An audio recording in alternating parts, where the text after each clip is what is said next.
Donc la première étape va être de concevoir justement ce modèle. Donc je vous donne rendez-vous sur le site cartonize.net et vous aurez une interface qui vous permettra d'accéder aux différents éléments justement qui vont composer cet avatar, puisque ici, en choisissant par exemple l'onglet face, vous aurez un certain nombre de modèles justement de face à votre disposition, avec notamment le menton, vous voyez, qui s'affine plus ou moins en fonction du choix que vous aurez fait. Vous aurez également une liaison sur la bouche. Alors moi je suis parti sur ce modèle-là, tout simplement parce que on va voir un petit peu les limites justement de motion par rapport au vectoriel, et cette partie-là ne nous permettra pas d'animer séparément les éléments, ou en tout cas avec la même latence qu'on le souhaiterait. Nous verrons quand même qu'il y a des options qui permettent de récupérer des propriétés vectorielles sur des objets justement de ce type, à l'intérieur de Motion, plutôt que d'être considéré comme un élément pixel.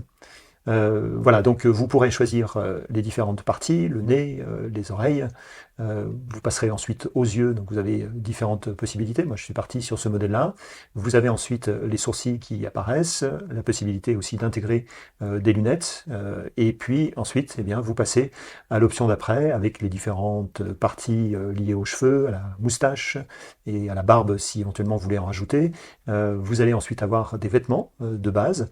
Et puis, vous pourrez, le cas échéant, glisser également un arrière-plan. Voilà, donc une fois que vous avez conçu tout cela, alors vous voyez qu'ici il y a aussi un paramétrage au niveau de la couleur par exemple de la peau ou des oreilles. Ça ce sera bien entendu à faire en supplément sur chacune des parties que vous allez sélectionner. Et puis voilà, il y a tout un tas d'options en dessous, notamment le fait d'avoir un avatar par exemple qui soit complètement aléatoire. Donc il va aller chercher les différents paramètres ici qui sont accessibles individuellement pour vous concevoir un avatar en fait de toute pièce. Vous pourrez réinitialiser également votre avatar. Et puis ensuite, l'étape d'après, eh bien, ça va être de le télécharger. Donc il y a des formats qui sont avec des tailles définies, 1200 par 1200 pixels, 500 par 500 pixels.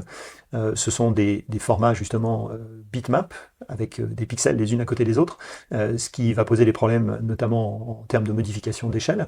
Donc l'intérêt du SVG, c'est que vous allez avoir un format vectoriel où chacune des formes va représenter en fait une forme géométrique. Et l'intérêt de ce vecteur, c'est que vous pouvez modifier l'échelle, triturer votre objet dans tous les sens.